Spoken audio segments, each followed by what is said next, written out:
Isang bank manager ang nagtaka at nagduda sa isang lola dahil palagi ito nagwi-withdraw ng 3 milyon kada linggo. Tanong ng bank manager, "Lola, bakit po linggo-linggo kayo nagwi-withdraw ng pera?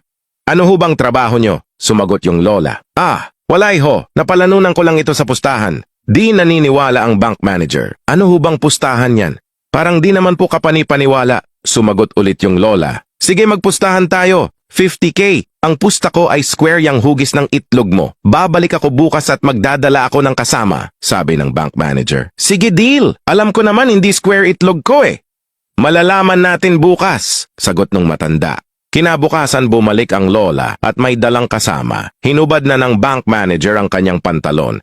At hindi hugis square ang itlog nito kaya binigyan ng lola ng 50K ang manager. Sabi ng bank manager, "Paano ho kayo nagkakapera dun talo naman kayo?"